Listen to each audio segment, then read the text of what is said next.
iniciar hoje, né? Nós vamos ler o Salmo 60. Nós temos ali 1 Coríntios 13, né? Que é conhecido como o capítulo universal do amor. Nós vamos cantar música em seguida, né? Para podermos meditar nessa passagem. O Salmo 60. Cantando essa música, gente, deixa eu pegar ela de volta aqui. Dá licença aí. Aqui onde nós cantamos na terceira fonte, és alegria e vida, és o bem inspirador. Tua graça nos convida a viver em muito amor. Isso já está lá no 1 Coríntios 13, né? E que nós possamos sempre estar cantando na jornada até o dia final. Todos nós sabemos que vamos embora, né? A pequena meditação que eu fiz do olhar para o alto essa semana foi nesse sentido, porque é o que nos sobra. Tudo vai ser aniquilado, né? Como eu coloquei lá, eu fico pensando nessas belas paisagens que a gente passa, né? E Gabriel que viaja bastante também, né? Cada coisa linda que a gente vê na natureza, né? Mas tudo vai ser aniquilado. Imagina nós, né? Nossos anos são muito curtos aqui. E daí a gente remete também a esse momento que a gente está ouvindo muito falar lá nos Estados Unidos, né? Há mais de uma semana lá naquela universidade. Eu estava ouvindo hoje à tarde um pastor que estudou lá, nos anos 80, se não me engano, final dos anos 80. Ele é pastor no Brasil, há muitos anos já não conhecia ele. E ele falou algumas coisas bem interessantes, mas só para a gente sintonizar um pouquinho. E uma coisa que ele me deixou bem assim, até disse para o Marcos, poxa, se eu tivesse visto o dinheiro, ia até nos Estados Unidos e dar uma passada lá. Acho que seria uma experiência boa. Como se ele, quando Deus permite esse tipo de situação, ele já observou isso, e ali essa universidade funciona, porque o fundador era uma pessoa que pensava dessa forma, na santificação. E é o que eles aprendem muito na caminhada lá, nessa escola bíblica, querendo ou não, uma escola bíblica, né? Ele disse antes que continuasse esse movimento em todas as escolas bíblicas, né? Então muitos ficam pensando, eu queria estar lá nesse momento, né? Porque eles já estão lá mais de uma semana lá, vindo gente de tudo que é lugar, porque realmente relato, e eu ouvi hoje uma coisa bem interessante, de uma moça, ela é brasileira, ela foi lá. Isso a gente já sabe, nós que temos a idade que temos, mais do que muitos jovens, talvez. E ela disse que uma coisa que impactou, que aqui no Brasil, vamos colocar assim, não estamos criticando, foi uma observação dessa moça. Não foi quase crítica. Aqui o povo gosta dos cultos com muito barulho. Depende, né, gente? Não são todos os meios, tem os cultos tradicionais como o nosso, né? E tem outros que gostam realmente de um culto mais barulhento. E é como se aquilo quisesse, assim, empurrar para cima da gente. Mas quando eu entrei lá, eu não senti isso. Ela não tem isso lá. É cada um, é como se aquele ambiente te tomasse, te engolisse. Mas é diferente, diz ela, porque é uma paz muito grande. Então, os testemunhos que eu tenho ouvido de pessoas que têm estado lá é fabuloso. Você sente que é um Deus que é o nosso Deus, é um Deus que está agindo, que ele age, como diz esse pastor que estudou lá. Não importa se lá está acontecendo e eu não posso ir lá. Ele pode acontecer comigo, contigo, em vários momentos da história que aconteceram avivamentos. Ele não colocou como avivamento, como um momento que Deus permitiu que o Espírito estivesse ali derramando, está dando. Isso pode acontecer em todo lugar. Não precisamos estar lá. É porque Deus está mostrando que está aberto. Nós podemos pegar dessa graça. Eu queria deixar um pouco dessa impressão que eu tive do que eu já tenho ouvido a respeito, que é bem impactante mesmo, tá? Então, vamos pensar sobre isso e permitir que Deus também fale com a gente, né, no nosso dia a dia. É o nosso interior com Ele. Vai criar uma janela muito grande em cima da gente, né? Porque não está aberto, né, Deus? Estamos aqui. Salmo 60. Ó Deus, vou ler primeiro aqui em cima, ação de graças por várias vitórias. Aqui vamos ler o título desse salmo. Achei muito interessante. Eu já fui a fundo e eu procurei um teólogo para me ajudar, né? mitão de Davi, de doutrina, para o cantor-mor da outra era, tudo virava canto, quase tudo, né? Quando pelejou com os sírios na Mesopotâmia, e com os sírios de Zobá, e quando Joabe, voltando, feriu no vale de Sal a 12.000 dos edomitas. Então, está falando de vitórias aqui, a princípio é o título, tá? Ó Deus, tu nos rejeitaste, tu nos espalhaste, tu tens estado indignado, ou volta-te para nós. Davi, aqui falando, né? Eu já vou falar sobre isso. Abalaste a terra e a fendeste, sai das suas fendas, pois ela treme. É o que a gente está vendo, parece que a terra tremendo, né? Mas ele já falou isso naquela época também. Perceberam? Então tem coisas que... Fizeste vir ao teu povo duras coisas, fizeste-nos beber o vinho da perturbação, deste um estandarte aos que temem para o arvorarem no alto pela causa da verdade, para que os teus amados sejam livres, salva-nos com a tua destra e ouve-nos. Deus disse na sua santidade, eu me regozijarei, repartirei a Siquém e medirei o vale de Sucote. Meu é Gileade e meu é Manassés. Efraim é a força da minha cabeça. Judá é o meu legislador. Moabe é a minha bacia de lavar. Sobre Edom lançarei o meu sapato. Sobre a Filistia jubilarei. Quem me conduzirá à cidade forte? Quem me guiará até Edom? Não serás tu, ó Deus, que nos tinhas rejeitado? Tu, ó Deus, que não saísse com os nossos exércitos? Dá-nos o auxílio na angústia, porque vão é o socorro do homem. Em Deus faremos proezas, porque Ele é quem pisará os nossos inimigos. Bom, termina com uma grande promessa, né? Então, isso que acalma o coração. Eu peguei aqui, gente, eu vou ler algumas partes, porque a gente acha que é um salmo, né? Simples, é tão bom ler salmos, né? Eu também acho que eu amo os salmos. Mas aqui nós temos várias coisas que sem auxílio de algum teólogo, para mim não daria, né? Eu não fiz teologia, então logo para mim não dá. A explicação e significado do Salmo 60 diz que trata de um lamento nacional. Olha que interessante, né? Me chamou a atenção essa explicação. Portanto, a ocasião para esse salmo de lamento nacional foi a vitória de Israel sobre os arameus e edomitas. Mas o que aconteceu? No começo da batalha, já quando começa aqui, Deus nos rejeitaste, diz aqui. Na realidade aqui, na batalha com os arameus, o inimigo de Israel venceu o exército temporariamente. Mas foi um lamento por esse motivo, porque primeiro eles tiveram uma derrota, e aquilo pesou para eles, porque Deus tinha prometido que eles iam vencer. Então, mas como assim?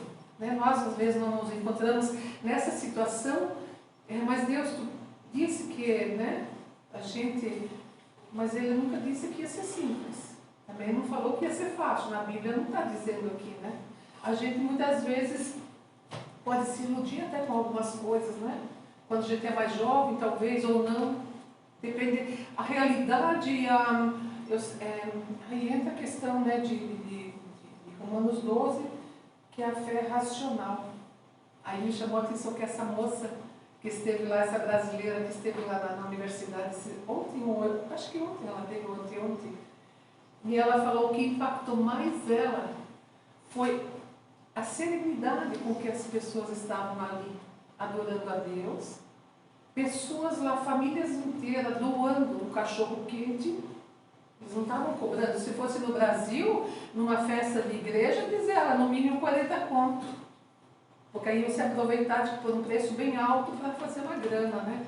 Mas lá não estava, como diz ela, a primeira vez, ela falando, uma mocinha jovem, a primeira vez que eu choro comendo um cachorro quente, porque é impressionante a doação, as pessoas estão aqui ajudando, acolhendo a todos, as filas imensas, na chuva mesmo, com sombrinha, para tentar entrar não é nem uma igrejona, eles chamam de uma pequena igreja junto, né, do seminário.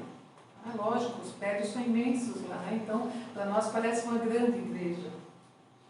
Aí um outro que eu ouvi, ele disse assim, eles estavam tocando, quem estava tocando naquele momento, o violão desafinado, desafinado, outro instrumento, não sabia tocar, mas eles estavam cantando e adorando a Deus. Ele nunca viu nada parecido. Não tinha nem um grande telão lá dentro, não tinha nem grande nome da música, não tem nem um grande nome da atualidade, do meio cristão lá pregando, e as pessoas estão indo por quê? Pelo mover de Deus naquele lugar. Que a gente tem esse apreço também, né? Eu tenho ouvido bastante sobre isso porque a gente já viveu vários momentos assim. A Ingrid sabe disso, olha para ti porque a gente tem a mesma idade, praticamente, e a gente viveu várias coisas juntas, desde o avivamento ruim antes, naqueles anos, quando a gente tinha 13, 14 anos.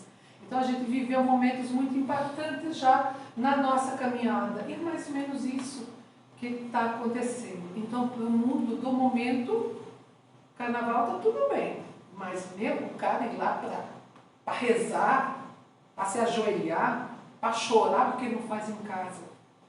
Tem críticas e tudo que é tipo, compreende? Assim é o mundo, né? Mas vamos voltar aqui. Mas Deus, aqui também Ele promete no final que os vencedores são aqueles com quem Ele escolhe. Então, se nós somos filhos de Deus, é porque em algum momento Ele nos permitiu, Ele nos escolheu. E vamos lembrar disso. Então, gente, quando nesse primeiro momento, eu tenho que ler aqui, arameus, vencem os israelitas, eles ficam em choque. Por isso esse salmo aqui em cima, o título geral diz ação de graças por várias vitórias, mas eles tiveram uma derrota primeiro.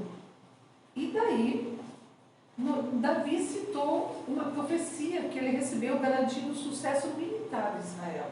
Deus havia dito que daria Siquém e o vale de Sucote a Israel. E aqui, gente, eu não vou ler aqui a explicação toda, mas mostra que esses momentos aqui da batalha descrita são nos arredores ali de Jerusalém e que fazem parte. E que vários personagens bíblicos estiveram em algum momento ali, viveram em alguns daquelas citações. Então é interessante como tudo está amarrado na Bíblia, né? A gente pode, quando a gente vai analisar a fundo, à luz de alguém que entende, eu gosto muito das explicações do pastor Moacir, porque ele nos traz essa amarração toda, né? De todos então, por exemplo, vamos lá, Sucote era um lugar a leste do Jordão, onde Jacó se estabeleceu depois que Deus o libertou de Esaú. Um exemplo. E assim por diante. Então, vários personagens bem impactantes fizeram morada já naquele local. Tá? Então, e Deus, aqui também outras tribos, Deus havia prometido ajudar o direito de governar as outras tribos. Isso foi lá em Gênesis já. Isso aparece aqui nesse salmo. Então é muito interessante, está tudo interligado. E aqui nós precisamos aí olhar o final, né? Uma expressão de confiança em Deus. Davi estava confiante em vista das promessas de Deus de subjugar os inimigos de Israel e dar-lhe a terra prometida. Ele levaria os israelitas à vitória final, embora tivesse permitido que sofressem uma derrota imediata aqui nessa história.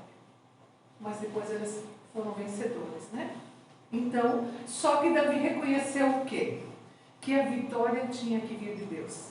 Às vezes, né? Olha que eu já tentei também com a minha força, não que eu não pedi a Deus, mas talvez não tinha pedido o suficiente. Eu não tinha realmente me colocado assim, tá bom, deu, cheguei no fim da linha. Compreenderam? Alguém já fez isso aqui? Né? Algumas vezes a gente já talvez fez assim, cheguei no fim da linha, eu não sei mais o que fazer mesmo. E daí alguma luz apareceu. Sabe, isso que Davi deixa bem claro, tá? Então, os israelitas não poderiam obter aquela vitória sem a ajuda de Deus. E isso Deus deixa bem claro aqui, nessa passagem que Davi fala aqui, né? No entanto, com sua ajuda, eles poderiam e venceriam com valentia. Assim, tanto a vitória como a derrota vem de Deus. A gente às vezes acha que é só nossa incompetência, né? Mas é porque Deus permite também. Sabe, gente, faz muito tempo atrás, isso foi logo depois que meu irmão tinha falecido, faleceu o filho de um outro casal, lá na igreja do centro. E eu sei que geralmente algumas pessoas, porque o pai é não sei o quê, porque o pai faz não sei o quê. Sabe quando as pessoas julgam, apontam o dedo para outra pessoa e julgam, porque é pecado. Mas não é isso. A derrota vem porque Deus permite também. Não é castigo. Nós não devemos olhar, Deus é um Deus que castiga, sim, mas Ele é um Deus que permite a queda, a derrota, para que você sinta o valor e o peso do vencer, né?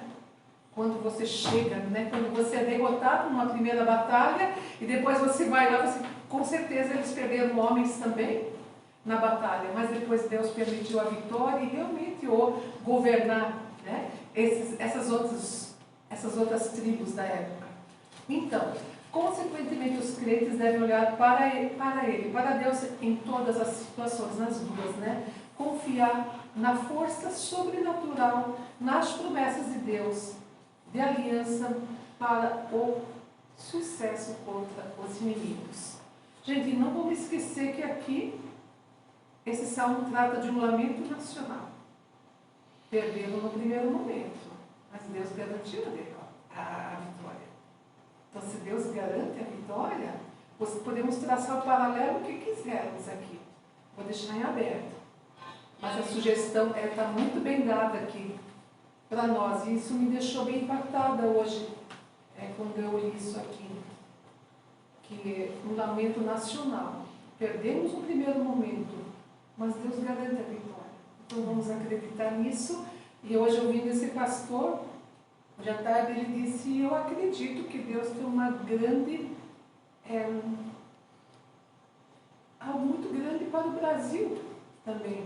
Nós sabemos que nós temos passado por muita coisa como nação, mas não vamos esquecer que nós, como cristãos, temos o direito de estar orando, agradecendo e pedindo. Não vamos deixar de fazer isso. Vamos orar ainda. Obrigado, Deus, por tua palavra e que nós possamos confiar em Ti, mesmo quando tudo parece muito estranho e difícil, ó Deus. E agradeço porque Tu já nos tens conduzido, ajudado e provado isso tantas vezes. Que a gente não desista jamais. Obrigada por tudo em nome